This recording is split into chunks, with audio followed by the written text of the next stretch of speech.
Gracias, Gerardo, igualmente por tus aportes que has estado haciendo siempre activamente en todas las plataformas y en los medios en los que te invitan. Gerardo, cuando hablamos de mediciones e indicadores económicos, están los nacionales, los desarrolla el Banco Central, los desarrolla la parte estadística en el INEC, los desarrollan otros como Hacienda y otros generadores públicos y privados, y a nivel internacional está la CEPAL, están las multilaterales de toda naturaleza, financiera y no financiera, y lo que se vislumbra son señales confusas a la hora de ver un mapa completo del vecindario latinoamericano.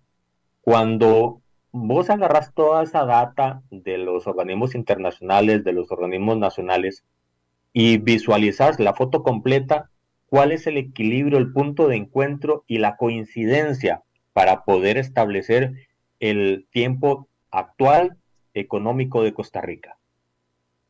Bueno, interesante la pregunta porque precisamente el día de hoy, en la mañana, el Fondo Monetario Internacional y el Banco Mundial, que son dos de las organizaciones multilaterales más reconocidas dentro de esas que mencionabas, actualizaron su pronóstico de crecimiento económico para el 2023 y el 2024. ¿Por qué es importante el crecimiento económico? Bueno, porque si las economías crecen, hay posibilidades para las empresas de vender más, hay posibilidades para las empresas de generar más utilidades, hay posibilidades para las empresas de invertir más y conforme las empresas van mejorando, se dan cuenta que necesitan contratar más personal, eso transmite entonces posibilidades de mayores ingresos para las familias.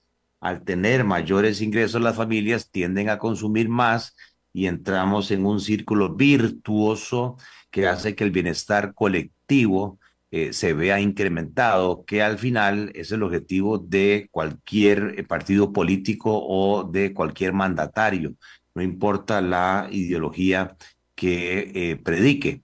Lamentablemente, Jonathan, si bien es cierto, la pandemia pasó en el año 2020, después se nos vino la crisis de los contenedores que elevó el precio del transporte y que elevó también todo el tema de las cadenas de suministro globales.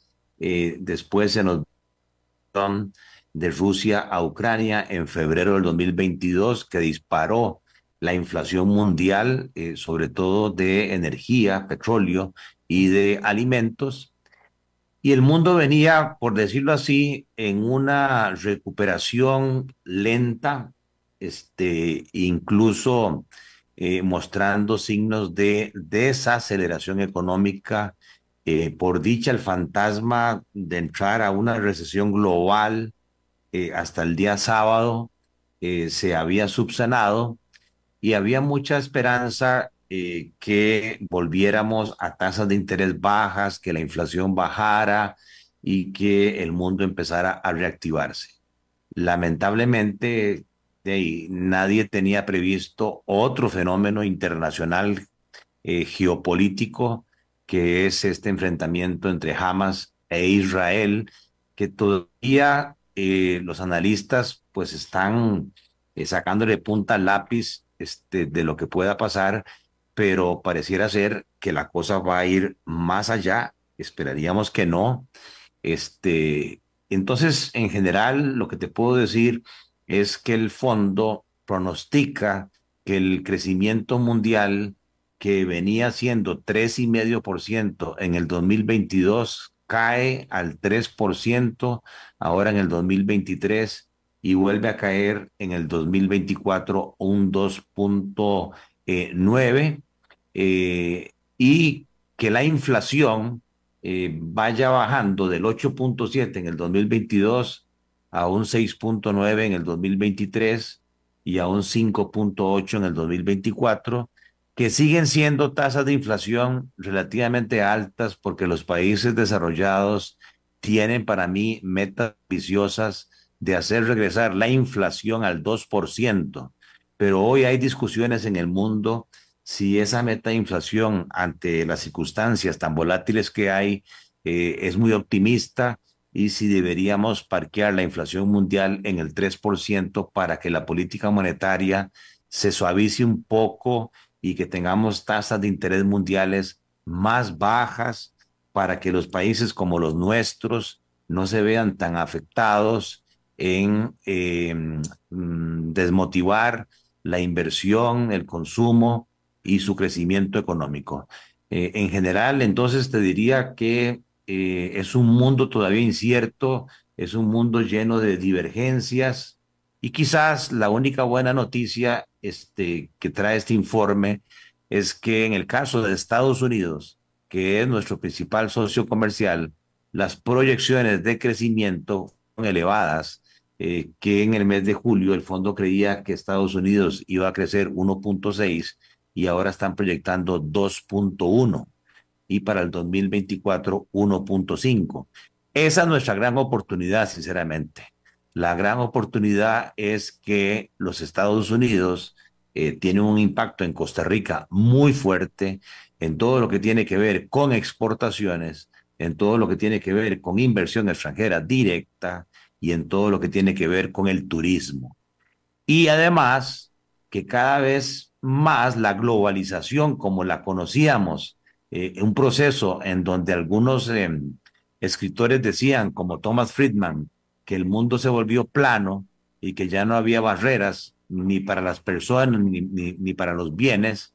Ahora más bien lo que estamos viendo después de estas crisis es que se están formando grandes bloques geopolíticos, un bloque liderado por los Estados Unidos, digamos, y las economías de Occidente de carácter democrático y que creen en el libre mercado, y un bloque alrededor de regímenes más del estilo autoritario, dictatorial, liderado por China y Rusia, y algunos incluso están conformando otros subbloques como son los BRICS, Brasil, India, Rusia, China, y creo yo, lamentablemente, que esa separación en bloques tiene condiciones para los consumidores menos óptimas de lo que sería un mundo único, más integrado, pero que creo ahora lo que pesa más, incluyendo el tema ahora de Israel, es la seguridad nacional sobre los temas de eficiencia económica.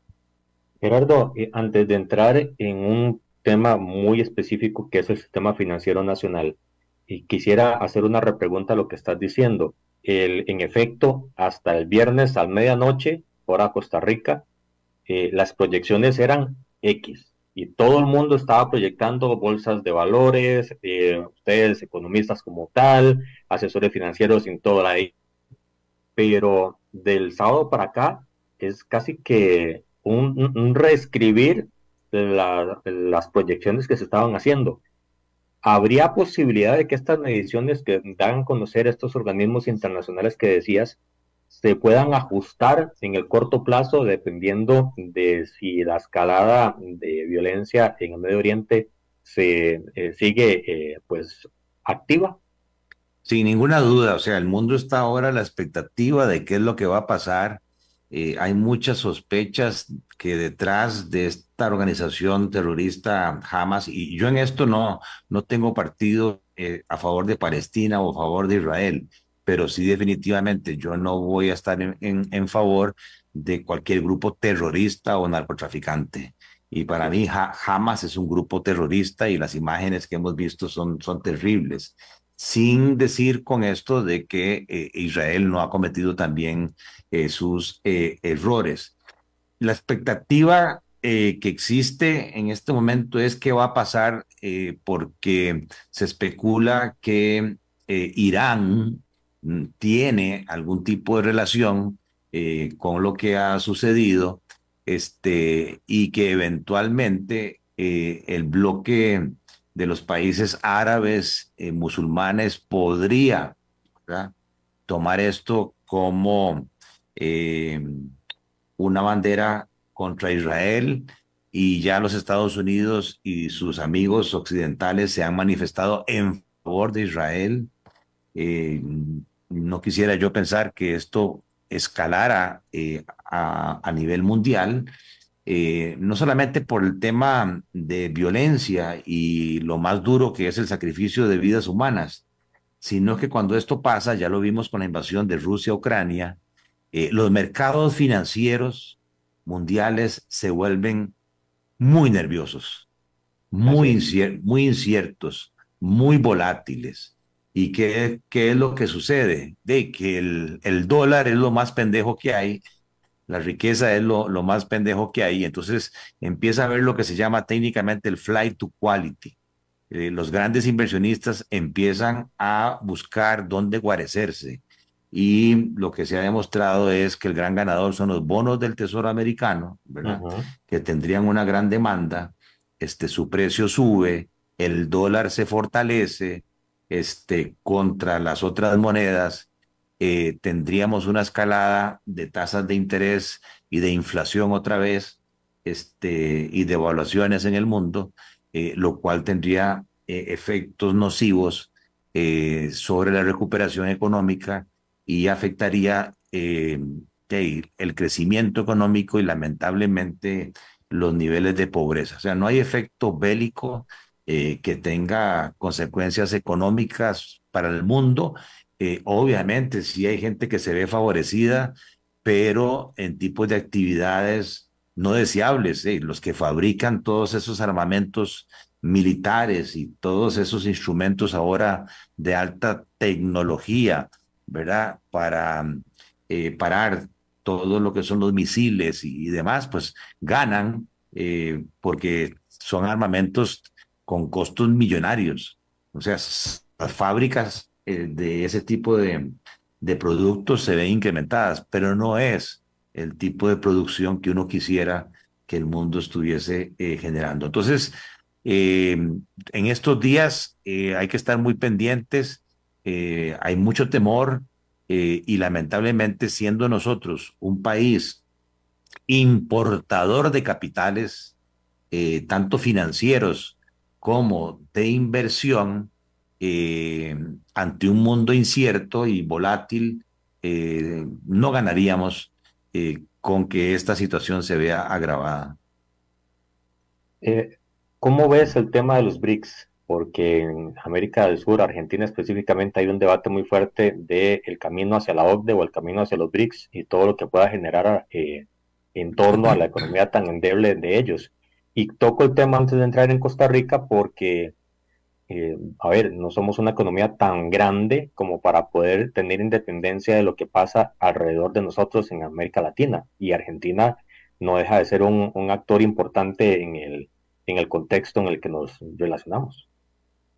Bueno, aquí estás tocando un tema crítico y es que trasciende ahora el tema económico.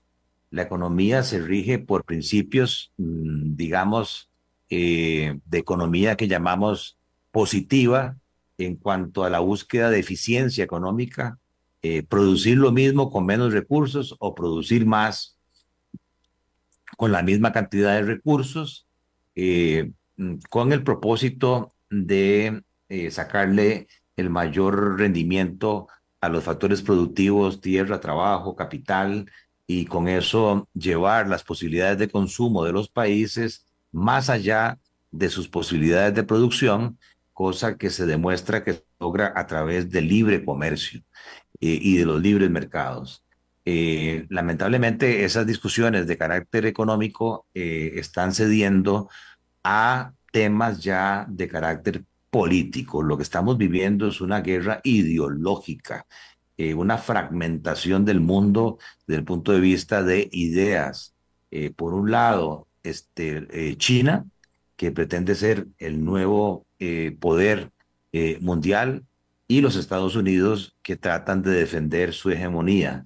Y entonces el resto de países están siendo, por decirlo así, tentados para que se alineen o con los Estados Unidos o con China. Recordemos que desde el gobierno de Trump ya se anticipaba esa rivalidad Ujú. y se emitió una política las empresas norteamericanas que dejaran los países del Asia y que buscaran reubicar sus inversiones en el exterior, no solamente en lugares más cercanos a los Estados Unidos, que es lo que llaman ahora el nearshoring, sino que ahora se está hablando de que tienen que ser países que coincidan con su pensamiento ideológico, o sea, que sean aliados.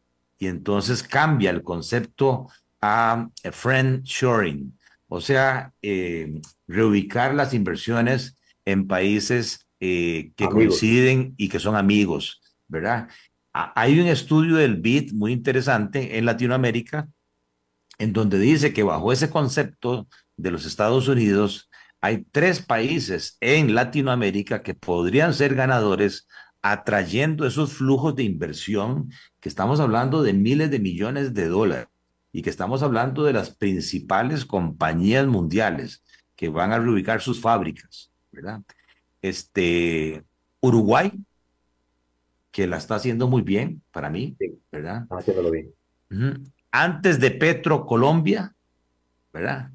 Y Ujú. Costa Rica, ¿verdad?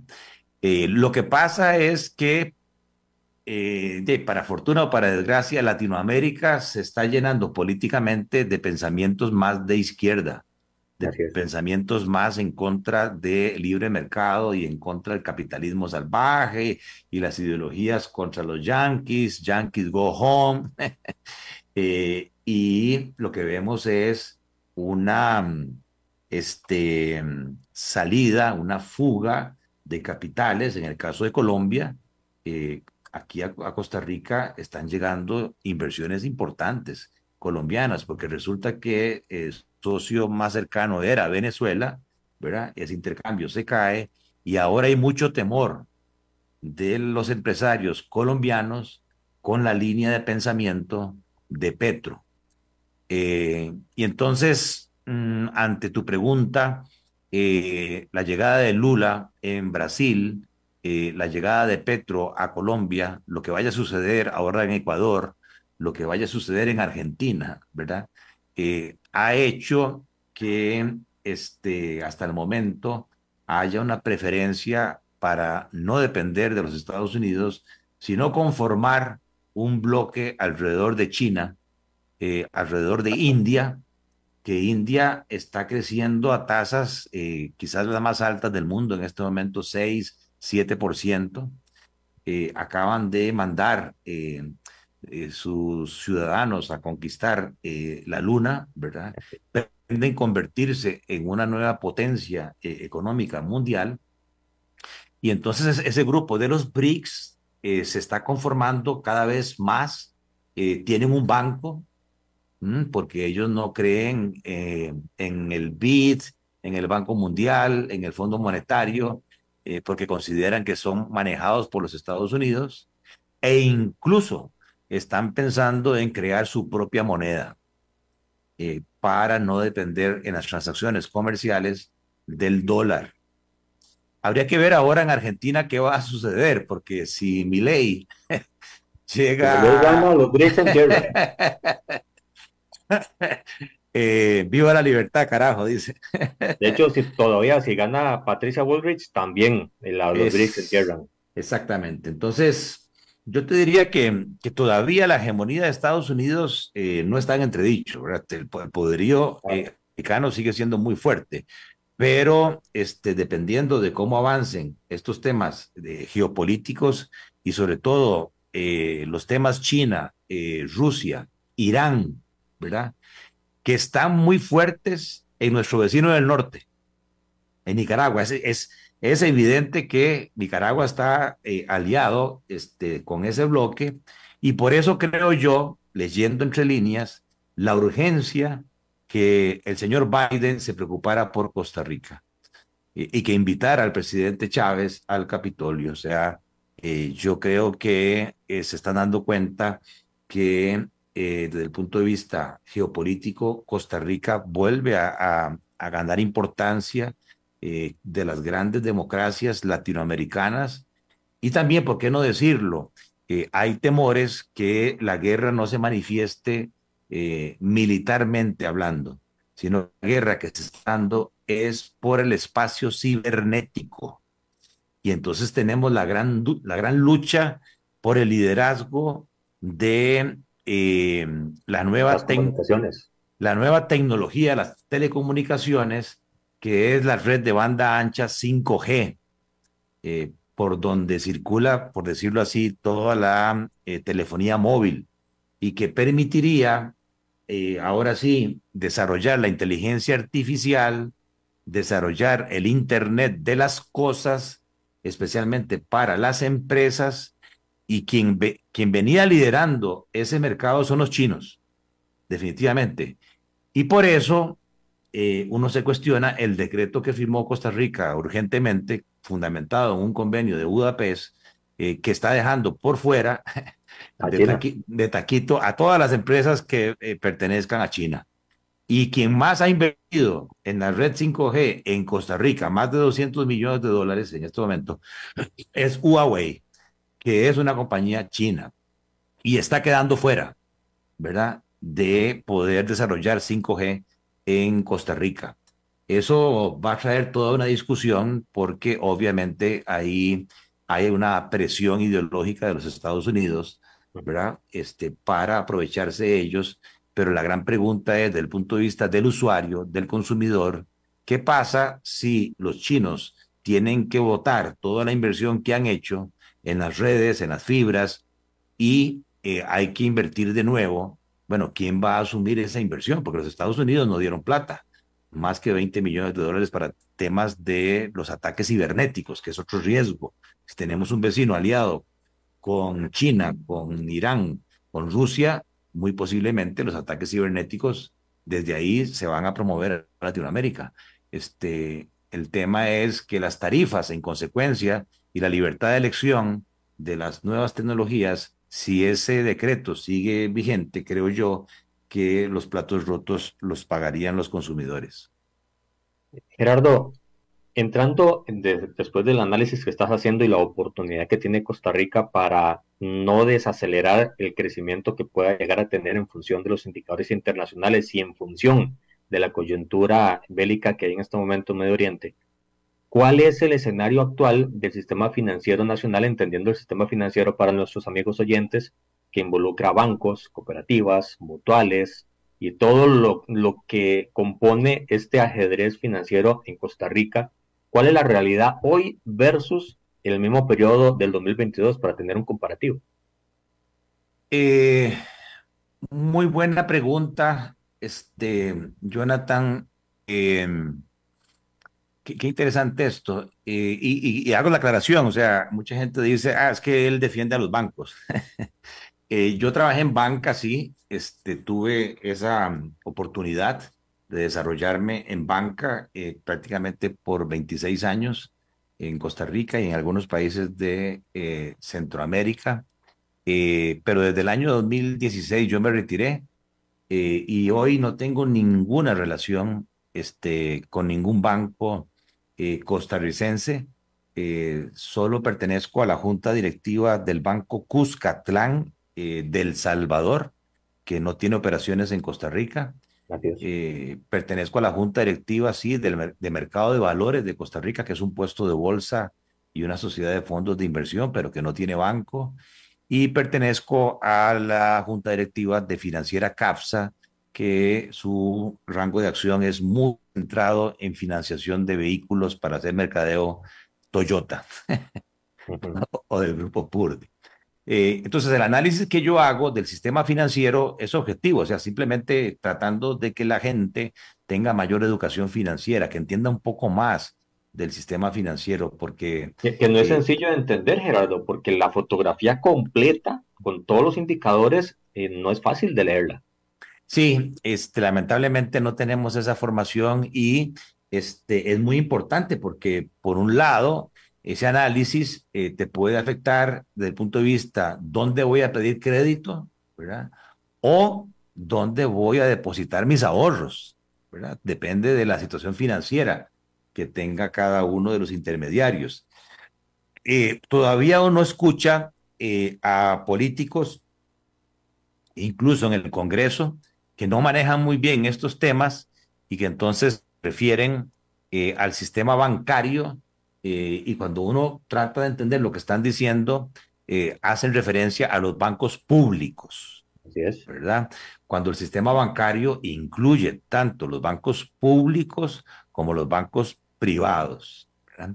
Entonces, vos hacías una primera introducción. Sistema financiero va más allá del sistema bancario y se ha venido diversificando. En Costa Rica, a junio del 2023, tenemos 43 jugadores, 43 participantes que captan ahorro del público a través de distintos instrumentos, algunos cuentas corrientes, otros cuentas de ahorro, otros certificados de depósito, para colocarlos en inversiones o en crédito. Eso la ley lo llama la intermediación financiera.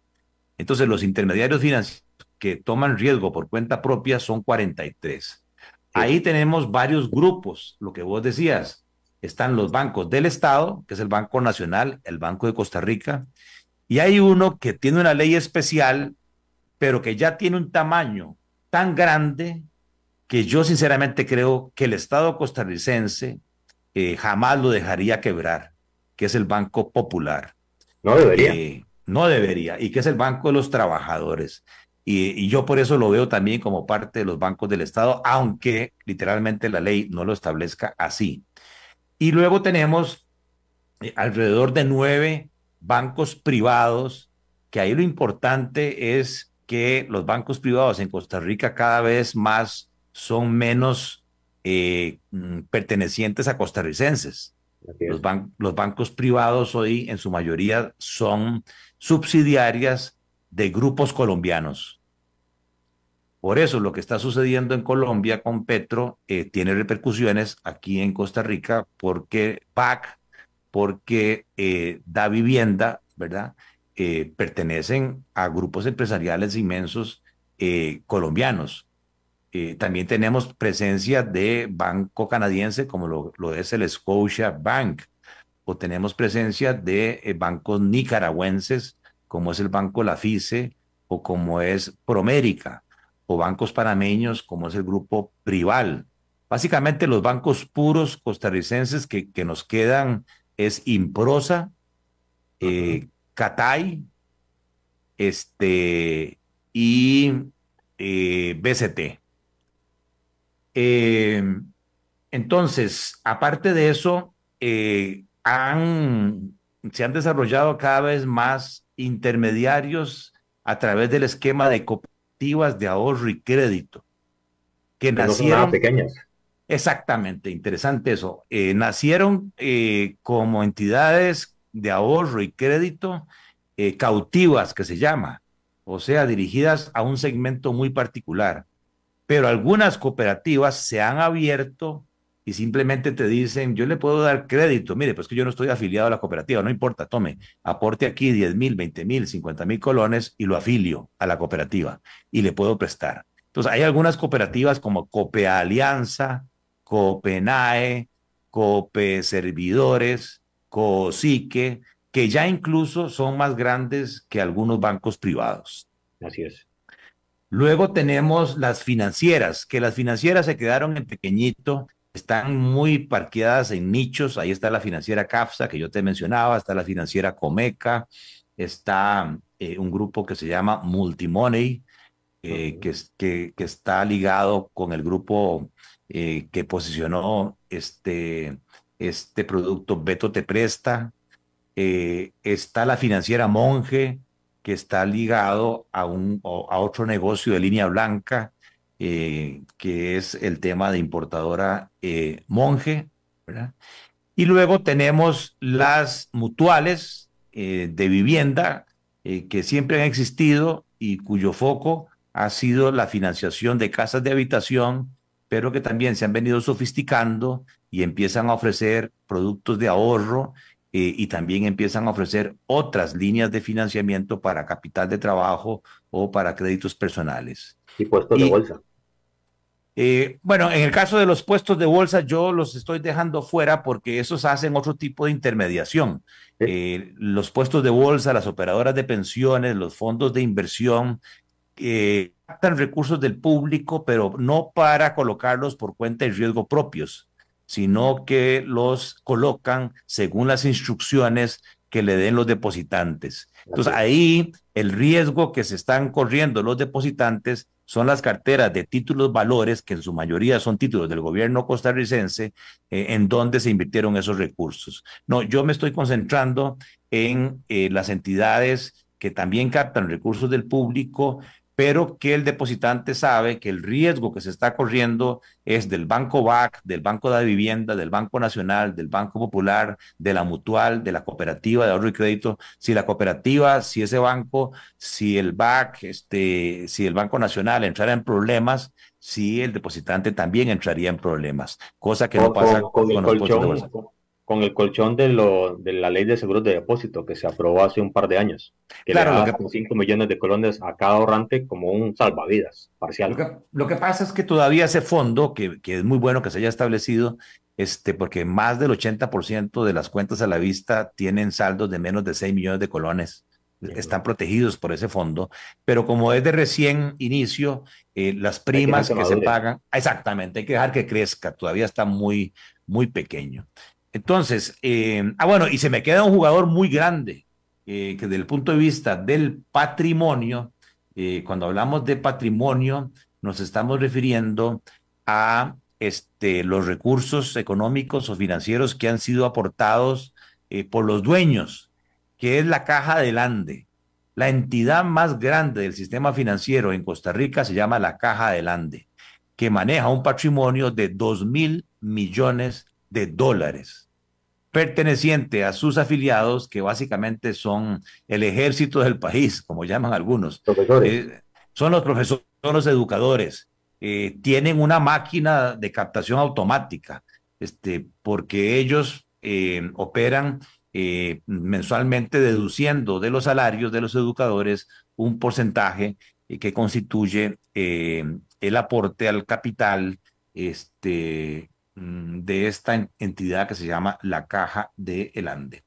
Entonces, si tomamos la fotografía a junio del 2023, nos encontramos que todo el sistema financiero costarricense tiene 72.000 millones de dólares invertido en Costa Rica. Son los activos totales que se llaman 72.000 millones de dólares. Para que tengan una idea, el tamaño de la deuda del gobierno central nuestro hoy se acerca a los 55.000 millones de dólares. El tamaño de la deuda del sector público como un todo, 60.000, 63.000 millones de dólares. O sea que el sistema financiero tiene activos mayores, ¿verdad?, que toda la deuda del sector público costarricense. Ahora, de esos activos, realmente el patrimonio, o sea, lo que le pertenece a los dueños de los intermediarios, son 11.000 millones de dólares. ¿Por qué? Porque esta actividad de intermediación financiera, la ley le permite endeudarse mucho, en general en el mundo. Por cada dólar que ponen los dueños de un banco o de una mutual, de una cooperativa, podrían endeudarse en cuentas corrientes, cuentas de ahorro, certificados, hasta 12 veces, ¿verdad?, de apalancamiento. Se dice que el negocio de intermediación financiera es un negocio de apalancamiento. ¿Quiénes son los principales jugadores a nivel de activos? Bueno, el banco más grande del país sigue siendo el Banco Nacional, que tiene 15.000 millones de dólares de activos. Le sigue el Banco de Costa Rica, que tiene 11.000 millones de activos. Eh, y ahí pasamos a el, el Banco Popular, ¿verdad? Que más o menos a esa fecha anda rondando los 7.400 millones de dólares. Esa es la conformación de los bancos que llamo yo del Estado, ujú. pero aquí el punto a señalar es que el BAC ya superó al Banco Popular y ya tiene activos el BAC por 9.500 millones de dólares. es la entidad privada más grande del país, ¿verdad? Y le sigue Da Vivienda ya con una diferencia de 4.000 millones de dólares, y de ahí pasamos a un Scotiabank que tiene 3.500 millones, un Promérica que tiene 2.500 millones de dólares, y luego ya el resto de bancos privados se quedó en cifras menores, como la FICE, 900 millones, PST, 900 millones, Improsa, 600 millones, ¿verdad? Eso me lleva a la categoría de la Caja del Ande, donde la Caja del Ande tiene activos por 3.200 millones de dólares. Ve qué interesante, tiene un patrimonio de 2.000 y apenas tiene activos por 3.000. O sea, tiene pocos pasivos, está poco apalancado. Entre menos apalancamiento tenga una entidad financiera, menos riesgo tiene. Claro. Y en ese sentido, la Caja del Ande es una entidad muy sólida, porque su patrimonio es muy fuerte comparado con el tamaño de sus Son obligaciones. muy conservadores para mover sus dineros también. Correcto. Y luego tenemos las financieras, que las financieras realmente se quedaron muy pequeñitas. Comeca tiene 37 millones de dólares, la financiera Monge 248 millones de dólares.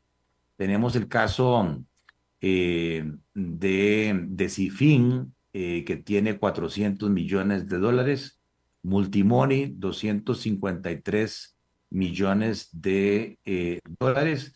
Entonces, como ves, se quedaron relativamente pequeñas y muy en negocios de nicho. ¿Y Y las eso me lleva, cooperativas? exactamente, me lleva a las cooperativas. Y cuando empezamos a ver las cooperativas, ahí hay muchas divergencias, porque tenemos, por ejemplo, un Copenae que tiene 1.800 millones de dólares de activos, o un Copeande, 1.400 millones de dólares de activos, o un Cope Alianza que tiene 1.450 millones de dólares de activos, o en el caso particular de eh, esta entidad que se llama Cope Servidores, ya te voy a decir, 1.443 millones de Andan muy dólares. parecidas las cooperativas.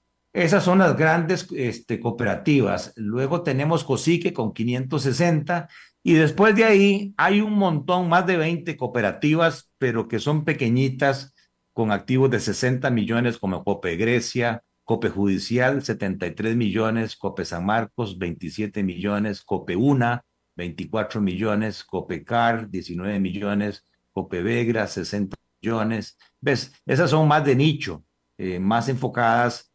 Cope AIA, 94 millones, la cooperativa de ahorro y crédito de Fuerza y Luz, 100 millones de dólares, la cooperativa de los empleados de la Caja, 400 millones de dólares, la cooperativa del Ministerio de Educación Pública, 220 millones, Cope San Ramón, 30 millones, y finalmente tenemos el caso de las mutuales, donde la más grande es Mutual Alajuela, que tiene 1.700 millones de dólares, y la otra mutual en Costa Rica, hay dos mutuales, que es la mutual CAP.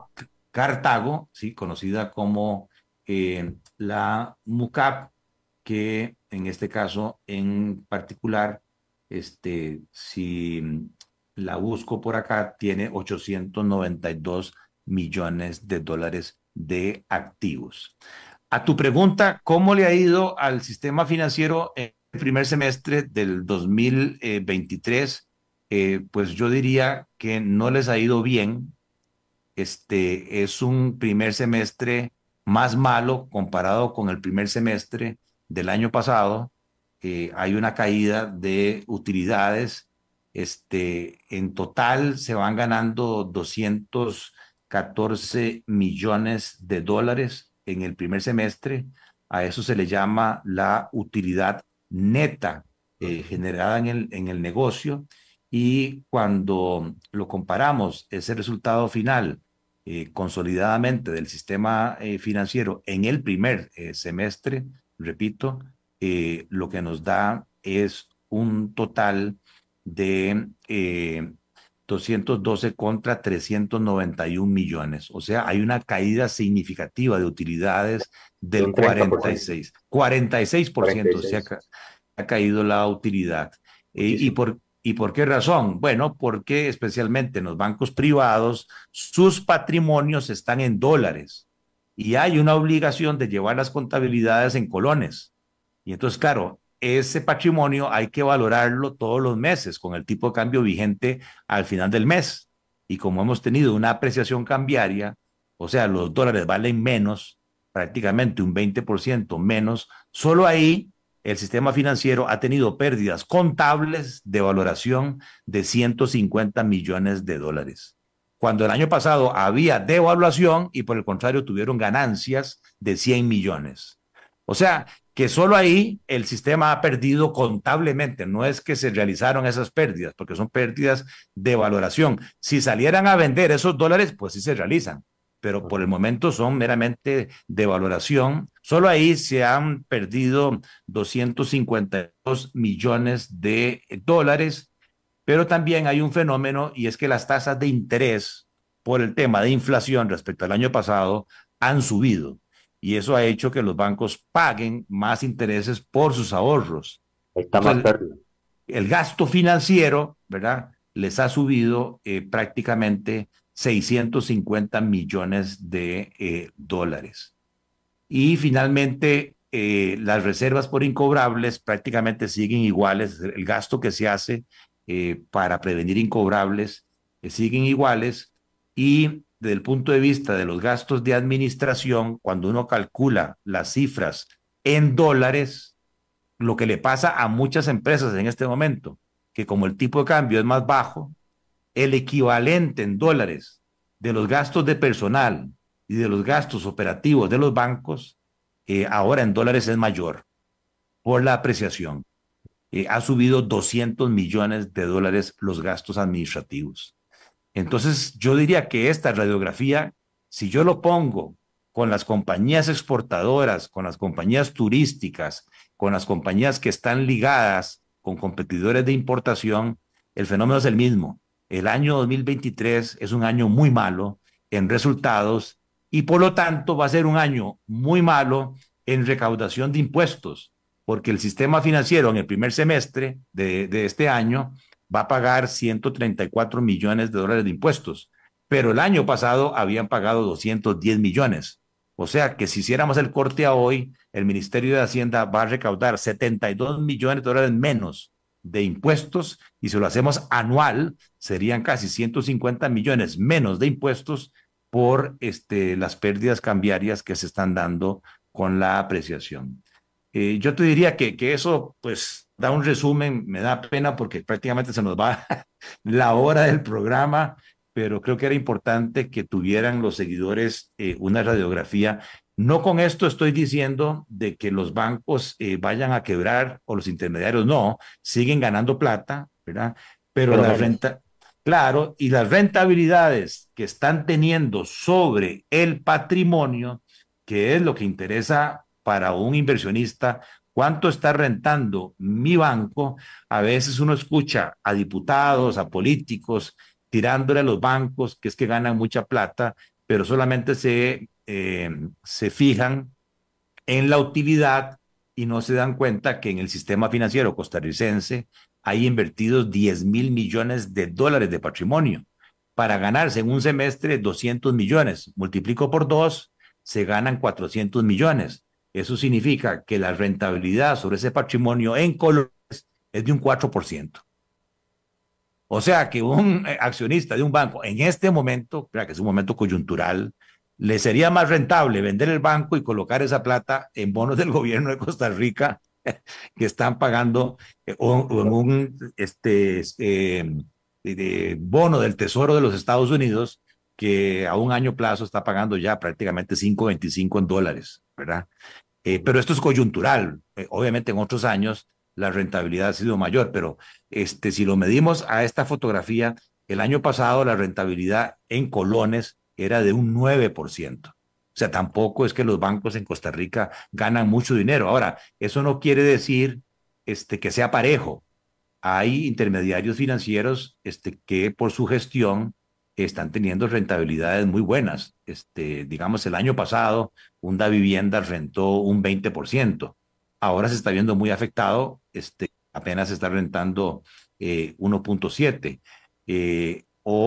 El gran ganador de todo esto es Citibank, porque está en otro negocio de comprar y vender títulos valores de gobierno. El año pasado rentó 34%, este año está rentando 51%. Es el gran ganador de toda esta incertidumbre de tasas de interés altas, bajas, con títulos valores. El caso del BAC, que el año pasado se iba ganando 27% y ahora se está ganando un 9%. Y nuestros bancos, el Popular, se ganaba el año pasado un 7% y ahora se gana un 2.7%. O el Nacional, que se ganaba 5 y ahora se gana 4. O el Costa Rica, que se ganaba 7 y ahora se gana 3.5. Gerardo, ¿cuál es la implicación de este escenario para el ahorrante, para el ciudadano que busca, obviamente, tener ligamen con una entidad financiera del país? Bueno, aquí lo importante es que siguen ganando utilidades y eso les da la posibilidad que por cada dólar o colón que ellos ganen en utilidades, todavía siguen teniendo la posibilidad de apalancarse 10 veces, 11 veces. Entonces pueden seguir creciendo colocando crédito.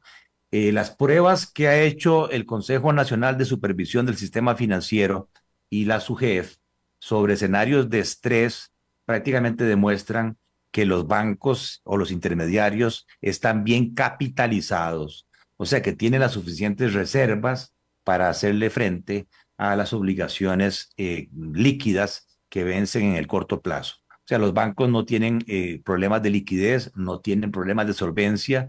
Lo que sí están experimentando es una coyuntura por lo que se está dando en el mundo de altas tasas de interés, de un tipo de cambio apreciado, de menores rentabilidades para sus accionistas. Pero los depositantes pueden estar tranquilos. Claro, sí hay que buscar asesoría porque los niveles de calidad de pago no son iguales.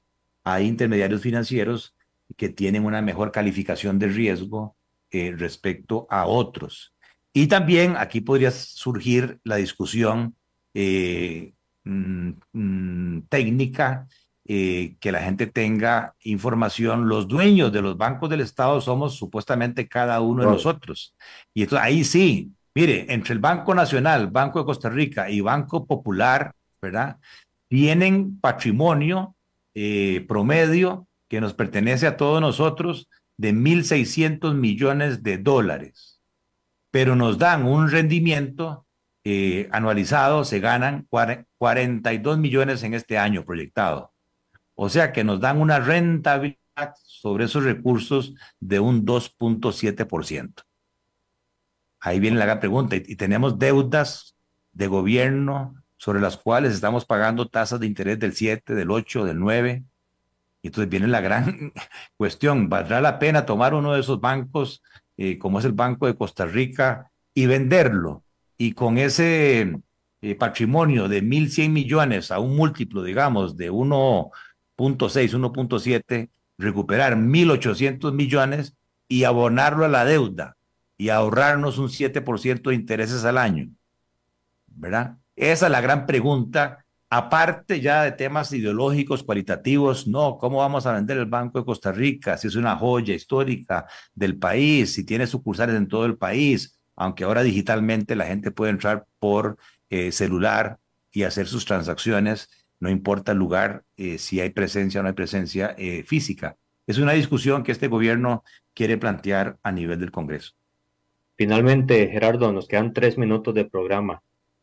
Un análisis rápido, si se puede, del tema de la renta mundial que se está discutiendo en la Asamblea Legislativa y te han pedido consulta a vos también.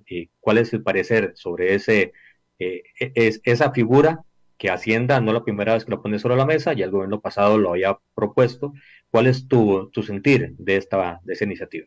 Bueno, muy preocupado, se estableció una comisión para meterse en un tema muy técnico y es si el sistema tributario costarricense, que a propósito del veto del presidente de la ley de la lista gris y el resello que hicieron los diputados, hoy Costa Rica tiene ya claramente establecido un sistema territorial geográfico. Solamente se van a gravar las rentas que los residentes costarricenses o extranjeros que residen en el país producen en Costa Rica. Así es. Si yo tengo inversiones activas, una empresa, unos apartamentos afuera que me generan rentas, alquileres, utilidades, dividendos, o si tengo depósitos afuera que me ganan intereses, hoy no pagan en Costa Rica, están exentos.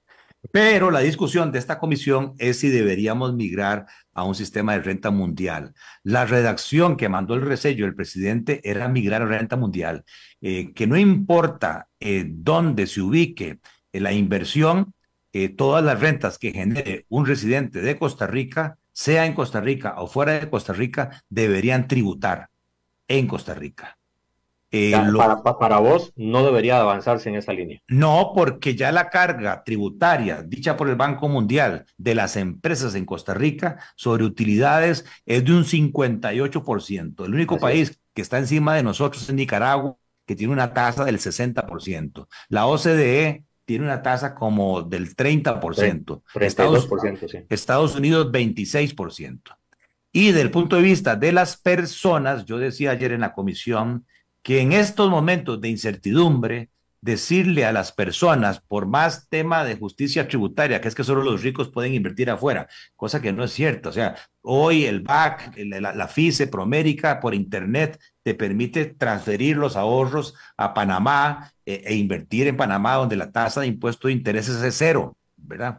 Esas opciones de inversión existen. Bueno, a mí me parece que meter a las personas físicas que se vienen recuperando de la crisis, ¿verdad? De la pandemia, a una renta mundial y que les graben todas las rentas, Golpearía al país. es cortarle, ¿verdad? Más disponible y generar una salida de capitales porque nosotros seguimos siendo un país importador. Sí estoy de acuerdo en aplicar, cosa que se discutió en la mesa de negociación pasada, renta global. O sea, que se consoliden todas las rentas que ganan las personas. Ahí sí, los de ingresos altos, aparte salarios, tienen dividendos, tienen alquileres, tienen rentas de Que propiedades, todo se etcétera. sume. Todo se sume y se le aplique una tasa que no debería ser el 30%, que es altísima. Así Debería es. también hablarse de bajar esa tasa única para todas las rentas costarricenses. Esa discusión se va a dar en el Congreso. Ayer arrancó, estuvo Adrián Torrealba y estuvo mi persona, pero van a seguir convocando a distintos asesores. Gerardo, muchísimas gracias por el programa. Bueno, Jonathan, a la orden. Buenos días.